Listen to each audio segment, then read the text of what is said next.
How's it going, everybody? I'm Asher D-Class Hero. And I'm Card Dreamer, that other hero. And we got an interesting discussion for you guys today. Today we are discussing Zelda. And more specifically, Zelda Link's Awakening. One of the best Zelda games, in my opinion. It really is. And you want to know why I think that is? It's one of the first games in the gaming industry to really kind of screw with the player towards the end. And you know exactly what I'm talking about. Oh, I do. And we're going to break this down into a couple of different sections just for organizational purposes. But I think the main one, let's talk about its first. Let's talk about its revolution. What it did for gaming at the time. Crossover. One of the biggest parts of it is crossover. Well, yes, you have crossover, but that's all. Let's think. This is also arguably one of Nintendo's biggest steps into letting other companies in on their own projects or their own characters. I mean, this was like Capcom stepping up to the plate. Let's go with that, yeah. Well, it was. Think about it. I have a love-hate relationship with Capcom. We all do. But let's focus. Now, this was for the originally. This was for the original Game Boy. Oh yeah, and they did do a DX version. As the DX version was nice. That's what I'm going to use in the back. I'm using in the background, but I played this on the original Game Boy, and Capcom, like they stepped up. They said, "We want to be in your world. Let us show you what we can do and stay faithful to you." And they brown-nosed the heck out of Nintendo and did this game perfectly. I will say this. Early 90s, 80s, Capcom was cool. It was. Now they're kind of on my eh. I still like a lot of their games, but eh. But point is, they stepped up. They did a great job with what they did for Link's Awakening. And it's not just that they showed what a black and white handheld could do. Like, that's probably arguably one of the most in-depth games for the Game Boy. And Game Boy early on didn't really have a lot going for it aside from portability. Well, that and it was uncontested. That too, but what I'm saying is, had say it flopped, we probably would not have as many handhelds as we would today. This is true, but 90% of the handhelds are all Nintendo. This is also true. This is also true. So, but think about it also in terms, I would argue in terms of Zelda, this was the first. This really delved into an expansive story for Zelda. Like, A Link to the Past and this arguably are tie. I don't know exactly when they came out upon each other. I think it's roughly around a year apart from each other, if anything. Either the same year or a year apart. Because I know Capcom worked on this development for a good chunk of it. This is the first Zelda that gave you a rich story and not necessarily a happy ending. Colorful characters. That too. You fell in love with everything. Which hurt you in the end. And I want to talk about, characters first off? We can move, let's move into the story, because I just wanted to not talk about what the game did for this really boosted the Game Boy, this showed what Capcom could do. Oh yeah. Back in their prime. This really showed that things, when everything aligned, can go perfectly. And let's talk about for the quote-unquote heroine of the story. He's dreading this part. I don't know why you want to talk about heroin. You should keep your drug addiction out of this. That's not what I meant, but words. Yeah, we'll talk about the characters. Marin, whatever her name is. Yeah, it's Marin. I don't know if she's a heroine, but she's definitely the female lead. I would argue she's more the driving point than anything else in the story. Not even Link is really the driving force. It is what's up with this character. I mean, to be honest, it's fantastically done. Because first off, when you get in the game, you're recognizing all these characters in a sense because they're usually pretty much the same characters he would in the other games. Like, he mistakes Marin for Zelda right off the bat. Let me start with that. And you're seeing all these familiar faces, whether it's an actual character in game, like Terran is like Talon from the early Zelda games. You're seeing like all these cameos while you're at it too. Now, the reason I bring this up is because there's a rich narrative here. A very rich narrative from these NPC characters. Marin being the most colorful of them all, in my opinion. It's true. Kind of the only one with actual unique dialogue compared to the rest. It's a narrative, but it's also abstract if you think about it, because and it kind of weaves into the gameplay, which we'll go into more detail. But like, let's think about all the other Zelda games and what you do to like level up weapons and so forth. There's somewhat of a practicality to it, with the exception of maybe your silver arrows when you just throw them at a fairy and say "have at it." Pretty much. But this one, you're collecting seashells. Yeah. And you kind of think about it at first, like why a seashell? But then you're like, it's Zelda. You roll with it, and one of the greatest fetch quests in Zelda history. I kid you not. And it's just really neat because the abstractness of using seashells to do things fits into the abstractness of the storyline. Like, for the most part, when you play a Zelda game, you're in it for the experience, the adventure. And that's one thing that sets Zelda apart from, say, Mario, which is more linear. I mean, yes, both games are linear in the sense that they have a point A and point B destination. But with Zelda, you can go off the beaten path. You really can. Especially with these early games. Link's Awakening being one of them because of the fetch quests. There were so many things you could do. You could steal from the item shop. And I dare someone out there try and say they have not done that at least once. I actually didn't. I never stole items from the item shop. This isn't Spelunky. You disappoint me. Look, you got away with it the first time. Afterwards, he'd just kill you. But like, let's get back into this. Gameplay traditional for any top-down handheld Zelda game. I feel like and that's really where this shined through. I feel like it is traditional, but at the same time, Capcom really upped the ante with everything that had to do with Zelda. They upped the game on the puzzles. They upped the game on the combat. And yet it's all familiar. You're like, this fits so well. This is Zelda, and you don't ever question it. But when you especially think back now, you have such fond memories of a game because it pushed you. It left a everlasting imprint on you. Well, it did, and the puzzles especially. Oh yeah. They were done in a Zelda fashion, but they were complex. They were complex. They weren't simplistic in the normal Zelda fashion. It wasn't just push this block and push this one and open up a stairwell. It was hit the switch, push this, do this. All the things you've had to do in Zelda, but at the same time was like just upping everything. And it was great. And let's talk about some of the items. Particularly the magic powder, which was one of my favorite items, because you just throw it on something and something weird would usually happen. And I enjoyed that because it just made it more fun, in my opinion. It's true. Running around with the chain chomp. Just destroy everything on the field. It was great. And that's kind of getting into the story aspect. The rock boots, which were a very important item for the game. Was there anything not important with the game?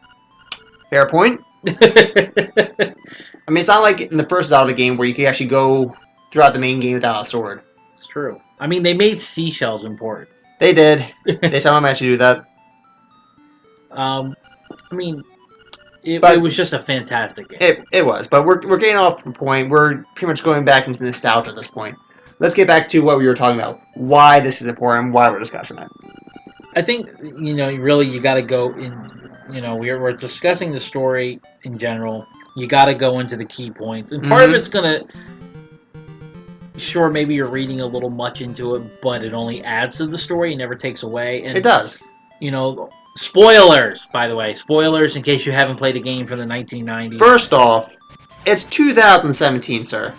If you're a Zelda fan and have not played this game after nearly 20 years, probably more than 20 years at this point, yeah, spoilers don't count. I would contest Breath of the Wild has created all new Zelda fans that will go back and check out the library. Okay, I will give you that, but I'm just saying. You will give me my victory, and you will like it. No. Based on Breath of the No. Wild alone, I am winning. God, I hate you. Anyway, spoilers, I guess. But again, 20-year-old game, spoilers should not be that much of a shock. And yet he's crying because he knows he lost. So, Look, one of us has to have emotions. yeah, I'm glad it's you. So, basically, Link is on a boat, coming back from a training trip to somewhere. Actually, it's coming back from Oracle of Ages and Seasons. Oh, true. This game picks up immediately after those two games. And yet this game came out first. Yeah, it's weird. Then again, let's not get into the whole timeline of Zelda. True. So he's coming back. There's a storm. Crashes. Well, he crashes and you wake up onto this beach and shore where you're found by Marin. Yeah, that happens a lot to people in Ocean City. It's true. And that's where your tail. Picks up. The game picks up, and your tail is, in order to get off the island, you have to wake this giant egg on the mountain. Because there's a giant egg on the mountain for some reason. I mean, like, he couldn't just simply build a boat and get off the island because apparently, like, whirlpools or something, or some kind of magic that sends you back. They never really go into depth why you can't leave the island, aside from waking the egg. Well, that's why. Because they tell you also that there's nothing beyond the island, for one. Yeah. And so that's why I said they probably either loop around those giant whirlpools. They never clearly define why you can't leave, but you're to assume those things. True. And, biggest spoiler of all, you can't leave an island that doesn't exist. This is also true. So with that being said, guess what, guys? You're dreaming. Well, it's not even his dream. Exactly. That's the weirdest part. Basically, you find out that, as everybody's telling you in the game except Marin, that the windfish, you are trapped in this creature called the windfish, who is still in the egg. Because, unborn embryos can have dreams. Guys, if we get into the psychological aspect of this, it gets super weird.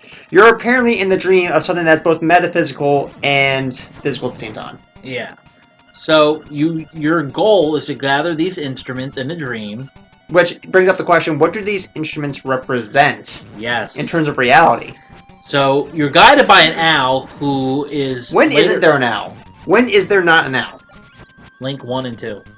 And A Link to the Past. When isn't there an owl in the 90s? Link to the Past. Crap, I got nothing. I tried. So, the owl is a representation of the conscious mind of the windfish trying to get you to wake it up. It wants to wake up. Because apparently this is all a nightmare? The windfish has nightmares and seems to entrap heroes from various worlds, which we can get into later. Mm-hmm. But, so Link goes to gather these instruments that are obviously representing something else to wake this windfish, which, by the way, I just want to point out, not only is the Ballad of the Windfish a beautiful song in its own right, it is a fantastic... It gets more beautiful. It's beautiful with the first instrument. Mm-hmm. And it gets more beautiful every instrument. And this is done on a Game Boy, and the music is phenomenal. And mind you, this is like 8-bit, 16... Not even 16, music. No, yeah, this is like old era music for a game. And you know what? It still has one of the best compositions ever. It does. And so you wake the windfish, and during your journey, you will see familiar faces that you don't expect in a Link game. And sure, Can I say it? We will in a second. Aw. I will let you say it. Fine. Good boy. I'm not a dog. Oh. Might be a chain chomp. Oh. Chains and whips, people. That's all I'm saying. So... I need new friends. Continue. So you find familiar faces along the way that Capcom technically and for the most part put on there as an homage to Nintendo itself, because they're trying to brown-nose the company they're working for. This was literally them trying to suck up the Nintendo without actually taking Nintendo shit. It's true. And I say that with the utmost respect to both companies in this sense, because this is one of my favorite Zelda games. They try to put in characters that are both reminiscent but different from what their original counterparts are. With exceptions. With The exceptions. enemy- With exceptions. There are certain interactable enemies. Yep. Chain Chomps and Goombas, which Yep. both work exactly like they do in Mario. Which is great. Yes. And one of my favorite cameos ever, Wart. Yes, poor Wart, who is neglected to all heck. Now. One game. Was it like 2 games? One game, One game. and that's only... Yeah, well, that's a whole different 2 video. games if you include this, but that doesn't count. So, kind of. Wart makes an appearance. The mayor from SimCity for the Super Nintendo makes an appearance. Yoshi makes an appearance as a doll. Yep. And you think they're just cameos. Cameos, Easter eggs, all that stuff. And they're not. Nope. I'm willing to... Everything I will serves a stake my purpose. reputation as card dreamer, which, you know, That is little value. it's got a D rating. D- maybe. It's still a D.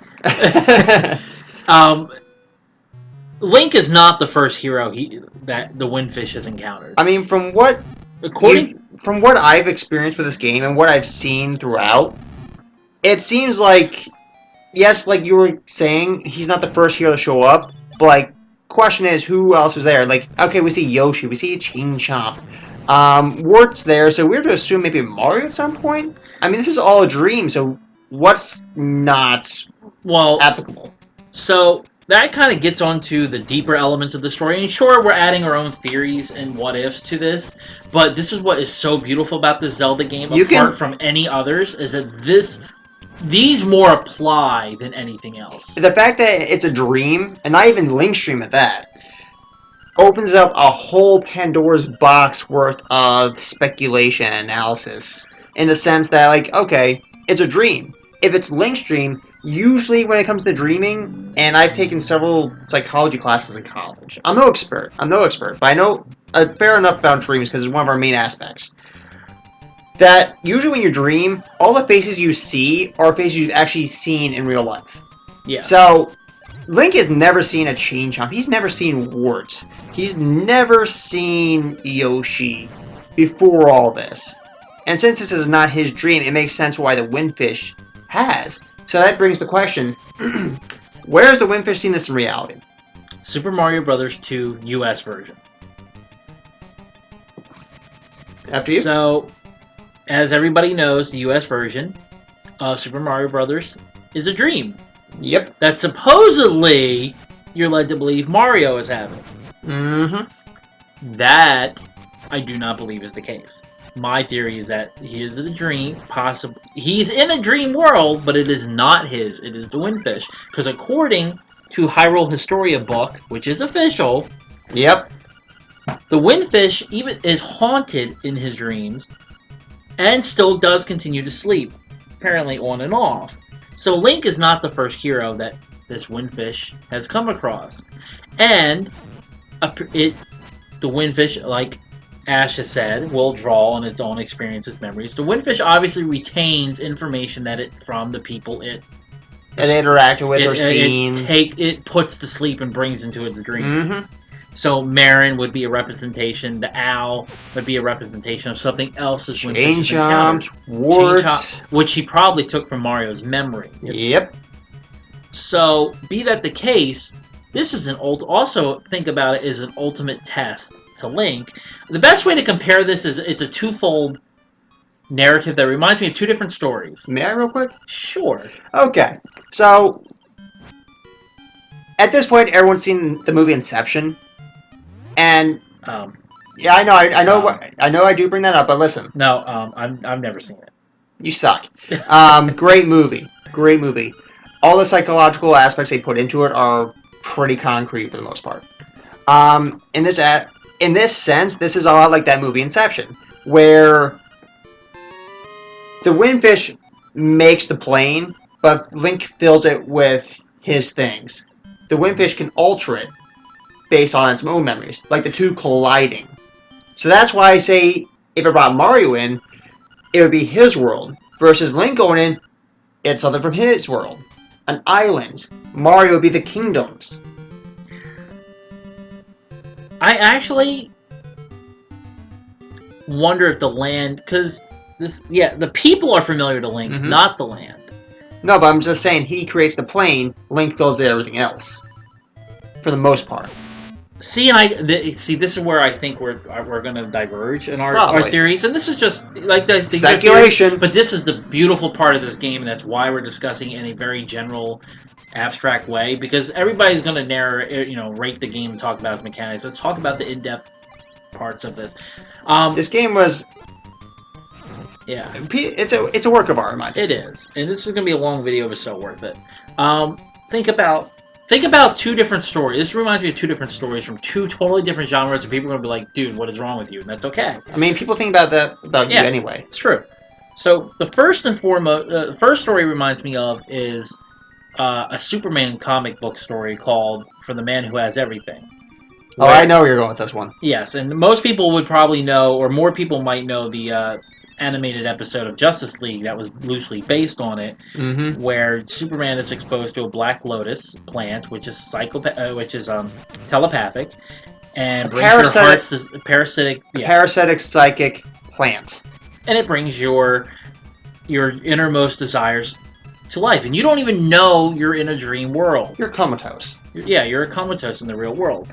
So, and the only way to break free, aside from getting the parasite off of you, is you've got to leave that most important part of you behind. Basically, that wonderful dream you have in reality of wanting to have a peaceful life with your friends and family, you gotta leave that behind in order to get out. I mean, Superman had to leave he had to let Krypton die all over again. He had to leave his Kryptonian family. Everything he wanted, he had to let it go. It reminds me of that, but... Let it go. I am not gonna sing. No. I'm sorry, people. If you want to stop the video now, I understand. Don't stop the video. The second story is an episode of The Next Generation, Star Trek. Yeah, I knew eventually Star Trek would be brought into this. But the episode where Picard gets his flute from that probe. No, think about what the principle of that probe was to carry memories of those who are gone on, was allow him to relive a life on that world so those people in some way could still live. What if that's what the Windfish is doing? Is he takes the people that you're seeing that you don't know, the Al, Marion, the people Link doesn't recognize but take on familiar faces. You keep on wanting to say Marion. I don't know why. Go on. What if these are representations of the Windfish knows, and he's keeping their he is acting like that pro from Star Trek, where it's his way of keeping these memories alive of these people that existed. The way they act, the personalities, they're not necessarily acting the same as the people that Link think they look like. They're probably acting more like the people the Windfish knew them directly. Chain Chomps still act like Chain Chomps, and Goombas still act like Goombas. So why isn't Marin is probably still acting like Marin? Yep. Now here's a question I have for you. Say, that's a great song. Actually, I like that song. And you say I'm terrible. Let's say that the monsters are, say, bad dreams, nightmares, something that's afflicting the Windfish, and Link's attacking them with a sword and killing them. Well, according to the Hyrule story, that's exactly what happens. The demons are trying to stop the Windfish from waking, to persevere their own existence. Now, mind you, in terms of psychology, everything that you dream up has some kind of meaning, regardless of how ridiculous it might be. Say, if he's actually inside the dream, the mind of the Windfish, and attacking these things, this is brought up in the movie Inception at least once or twice. When you destroy these fragments inside the dreamscape of the creature you're inhabiting, do you ever wonder what kind of side effects that would have in reality for that creature? Because one way or another, nightmares, demons or not, those are still a part of the creature. Well, in some aspect. I always thought of it as like treating a cancer cell or treating like any virus with an antibody. I mean, Link's one tough-ass single-cell antibody then. Yeah. I mean, if you gotta go, you might as well go Link. But, there's just so much about this game that can bring so many theories, so many quarries into light. Like we brought up earlier, the instruments. Mm-hmm. To what do those represent parts of the Windfish? Like, what are they to the Windfish in the dream or in reality? Like, Link may see them as instruments, but what are they really? Maybe it's just different. Just represents different parts of the body, soul, and mind that they all have to bring into they have to culminate into a harmonious existence in order for him to wake and persevere. See, that'd be the most obvious answer, and it usually makes sense from that aspect. But like, in terms of psychology, it doesn't really make sense. Maybe the Windfish just wanted to hear a good song. I mean, look. It's in an egg. It can't do much. I mean, neither do platypuses. They don't do much. It's a Phineas and Ferb reference. I'm sorry, I had to. Yes, I am that nerdy. But anyway, like, there are so many theories for this game. Like, Levias from Skyward Sword is also a giant flying whale creature. Are we not going to talk about this? No, I really would argue Levias, since he came first, is Daddy? Or maybe, possibly. Ancestor. This is like an ancestor, or... We don't really know the time. Do we know the time frame in terms of years between these games? Between years? No, but we do know Skyward Sword came first. Oh, yeah. That we know. So, but why not? If Zeus is king of gods, where do the other gods come from? We know, Hercules was a half god, and he was the son of Zeus. You're not wrong. Why can't gods have other children, baby gods? Well, Zeus was a horn dog, first off. You're king of the gods. You earn it by title alone. Yeah, read up on your mythology bite. It's not as awesome as you think. You're no fun. I mean, you want to get weird about it, you can get weird about it. But point is, Levias, I think, is an important aspect to bring up in this, just for the fact that he's a very similar creature. And a guardian of some sort. Now, if he's the guardian of, like, say, the skies and all that from Skyward Sword, protecting, like, Skyloft, all that stuff, Hylia's temples, what does that make the Windfish? Well, what if the Windfish actually is Levias, only a reborn? See, that'd be a very interesting thing, in my opinion, because you think you'd be able to recognize the spirit of the hero. Because that was a big thing, like, oh, you have the soul of the hero, the spirit of the hero, or the Triforce of Courage. Well, think about this. We don't know what happened to this Link. According to Hyrule Historia, he was so torn apart that he feels like he destroyed an entire realm of existence. Oh yeah, and people that he went upon the sea and has never been seen or heard from again. What if the Windfish knew he had a greater plan somewhere? We don't have that adventure yet. We don't. And you know what? I would love to see a sequel to A Link's Awakening, personally. Now, here's the thing, though. This Link, I believe, is the same Link. I'm probably wrong about this. I think he's the same Link from Link's Awakening. No, not Link's Awakening. Link to the Past, isn't he? Same Link? It's the same timeline. You passed it. I always pass it. Because I think... Because I know Link is just transported to, Holodrum and all that place for Seasons and Ages, which are two of my favorite handheld games as well, because they brought in just physical manifestations of concepts. Concept of time, concept of seasons. But anyway. Mm-hmm. He's the same one from A Link to the Past, Oracle of Ages. Yeah, so Link to the Past, A Link from Oracle of Ages and Seasons, and A Link's Awakening are all the same Link. 3 links in a chain. Sorry. Not sorry. In a chain chomp? Yes. Yes. But the thing is, this is arguably the most tried and trialed Link. Because he's done so much. He's defeated Ganon from his resurrection. He's defeated 2 Ganon's demon lords, essentially. He had to defeat Ganon again, if you ever played both Oracle Seasons and Ages, because they resurrect him. Trimrova sacrificed themselves for that. And then he's, once again, Link in Link's Awakening, where he actually pretty much annihilates an entire island. Despite it being a dream, he still holds on to that. This Link has been put through the ringer. He really has, and yet somehow we know at some point he or his He's descendants at some point ended back in Hyrule because his descendant is in the very first Legend of Zelda. Yep. And, well, no, they're reincarnated. Well, in the Downfall timeline, they're reincarnated with the soul of the hero. The only one I think that has a direct genetic timeline is the one from the child timeline. So confusing. Oh yeah, yeah.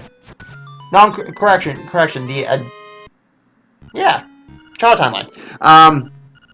But thing is, one Link, four different adventures, and I do not believe after all he's been through, he just dies at sea. I do not believe that. No, and we have proof that he lives at the end of Link's Awakening. He obviously was devastated and wanted to be alone. Oh yeah. Which, I mean, well, to break a hero that everybody... That's what really makes this story stand out, is because it's really the only one that breaks the hero. It is truly a tragedy story. And how... It is.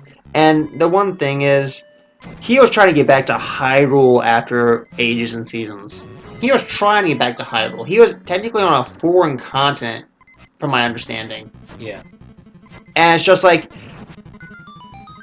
Look, you can break someone's bones, make them bleed, blah, blah, blah. But when you break their spirit... Well, shit, man. Yeah. This is arguably the most emotionally tried Link. It really is. And actually, I love tragedies, so this is really up my alley. And actually, there's kind of undertones that remind me of a Tolkien story that ties into Lord of the Rings. It's touched in the Lord of the Rings books, but there's actually a standalone novel called The Children of Hurin, where the man is forced to watch. He's held in captivity and forced to watch all his descendants suffer, either be killed, just non-stop tragedy, and at the very end, he's allowed to watch his wife, or go back to his wife just as she dies in his arms. It's messed up, man. This level of tragedy is what this is reminding me of. That this man has sit there and fought and saved Hyrule, a foreign land, just to kill off a dreamland and be broken by it. Not Kirby's Dreamland, that's still around somewhere. If he hasn't eaten it already. Yeah, if Kirby hasn't eaten it already. But the point is, like, whether it was a dream or not, you still grew emotional bonds with, like, those people, those inhabitants. Marin being the prime example, because she's the main female role in that game. But, like... She's the reason I hoped everybody else was wrong. Yeah, basically. And here's one thing. If you guys beat Link's Awakening DX, I'm not sure about the original one, without dying once, you actually get a special ending where you see a seagull fly by, and you see, like, a kind of a faded silhouette of Marin as it's flying away. Because she said she wanted to fly away from this island in the game. That's... Now, I dare you to say that doesn't tug at your heartstrings a little bit. We know you have Excuse me? You have no heart. Get out of here. Shh. It's called acting. You're bad at that too. But plain simply, like, I would say this is one of my favorite old school emotional Zelda games. I definitely cared more about Link's well-being and the inhabitants' well-beings compared to, say, like, A Link to the Past. And Link to the Past is a great game. Don't get me wrong. But, like, there wasn't as much emotion there as compared to Link's Awakening. Look, I will argue to this day, as much as... Look, A Link to the Past is my favorite Zelda game of all time. But That's even fine. I will argue, even today, a Zelda game that has that much emotional weight when you really think about all it takes in. Oh, yeah. And mind you, this game came out early 90s, where 1991, I believe, actually. Early 90s, where you didn't really get, really thorough. You got good stories, don't get me wrong, but you didn't get like in-depth games like we do nowadays. Like if I play a Tales game, there's gonna be emotional roller coasters that I am not prepared for, and I'll still play the game. Yeah. Actually, even think about the seashells of the game and what Yeah. a seashell because they're not just regular the flat seashells that look like they're the top of There's oysters a or conch. something. They're a conch. Now, think about what a conch all represents and what it's used for. Seashells in general are often looked at as kind of Spiritual. memories, kind of times gone by. You can pick one up and listen to it, and you hear a faint sound of something familiar but no longer with you. And depending on which culture you look at, they represent many different things. They represent, the souls of those who died at sea. See, I didn't even know that. That's, Dude, that's don't. heavy. I am a freaking mythological encyclopedia. In many other cultures, they represent forgotten memories. Hello, we're playing a dream game. Yeah. But they also can be used as a home for certain creatures. Yep. And that's really intriguing. Like, what does it represent to the windfish that you have to collect it? Are you collecting memories? Yeah. Are you building a new home? What are you? It's just. Do they represent something that's long forgotten? That just adds to the depth of the story. Simple as a freaking seashell. Like, the speculation for this game, in my opinion, is probably the most expansive in the Zelda universe. Yeah. I would say that. Because we never get a clear answer to anything, if I'm being honest. We don't get an answer as to why. Well, if you read the in-game description or, the Hyrule story, they'll tell you why the fish is just pretty much having these nightmares. It's demons causing it. But, you never get an answer as to what it's protecting. What effects will have when we wake it. Why didn't a freaking island manifest from a dream? Sorry, I'm still kind of stuck on that. Why is it in a giant egg? That's probably the weirdest part. I don't know, because he's over easy. I hate He was having a shell of a good time. He didn't want other people to be walking on eggshells. Can I hurt him? If I commit a murder right here, guys, will you not turn me in? Yeah. But that being said, Maybe because he's still his scheme is still hatching. I hate you. Anyway, puns aside, there's a lot of weight in this game that I don't think enough people actually take into consideration. They really don't. They'll definitely say the game has the biggest plot twist of it all being a dream at the end for an early 90s game. I don't think there was anything else like it at the time. At least to my knowledge. I can't think of anything. I know Final Fantasy is a contender back then for role playing. Oh yeah. But even then, the depth of story, I played through this game so many times, it's ridiculous. And no games come close back then with this kind of emotional weight. And no Zelda still comes close. Emotionally. I haven't played Breath of the Wild yet. Don't kill me, Zelda fans out there. Please don't. I don't have enough money for a Switch right now. I have played Skyward Sword, and I would say that game is probably at best tied with Link's Awakening for emotion, because that's the first time I actually gave a crap about Zelda as an actual person. And I don't mean that as Zelda's not an important character or she's not emotional or anything, but I actually cared about her relationship with Link and her reactions as an individual rather than her being the princess in distress. That's interesting. I must be one of the few people who never felt like her role wasn't important. I always felt like you just know their destiny was tied. It was just always different. That's what I'm saying. In Ocarina, she was just a bad artist. She was just like, okay, you free me, now let me show you what I can do. And then pretty much. she's like, Tetra from Wind Waker is probably the other one that had a lot of emotion. Like, I always found her role very important to the story and plot, but nothing more beyond that. I never saw her as, like, say, an emotional or, a love interest for Link. Even if they were ever even supposed to happen in the first place, if that was supposed to happen. In Skyward Sword, that was the first time they actually indicated where they had a thing. It's true. Their relationship's always been kept foggy and different throughout time, and I actually kind of like that. I don't mind it. I think it's very important. I think it helps out in terms of what kind of direction to go with the game. But like, I felt like in Skyward Sword in particular, and I know I bring this up a lot, despite a lot of people not liking the game. I love the story.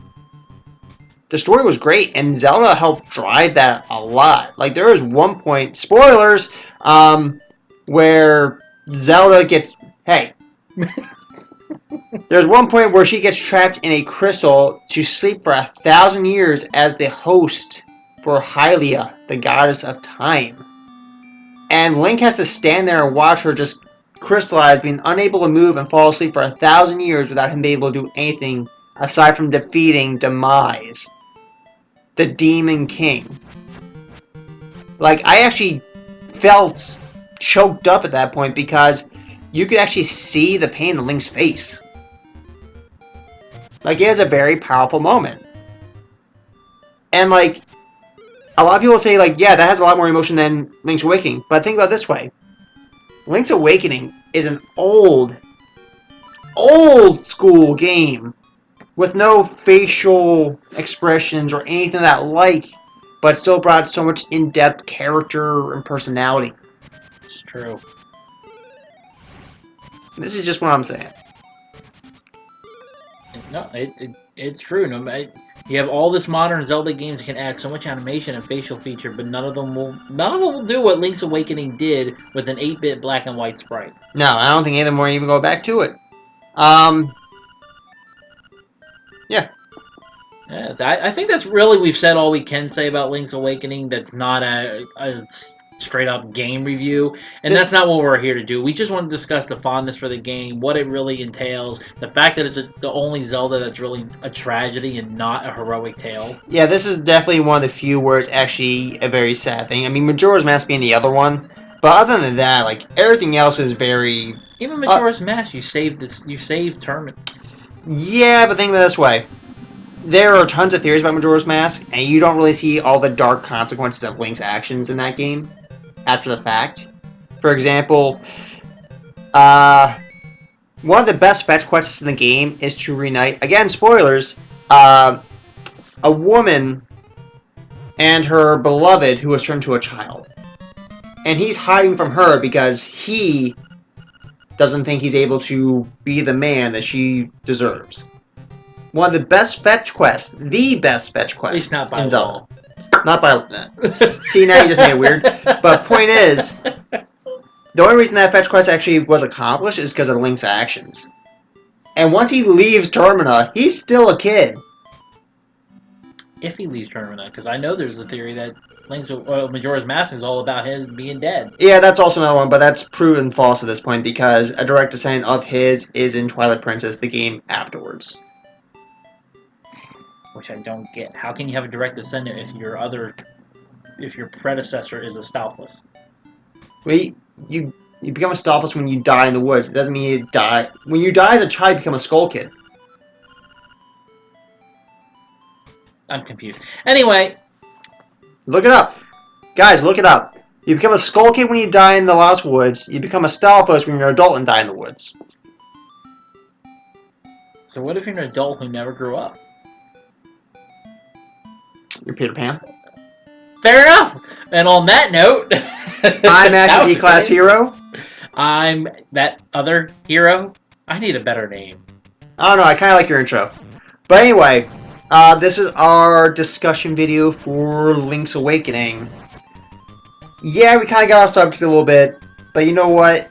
They're all relevant for this kind of game because there is so much speculation that can be put into it. It's true. And we have said that at least, 4 times probably. A lot more than we should have, but it still stands. The game is phenomenal for what it had to work with in terms of hardware back in the day. Please like, subscribe, comment below.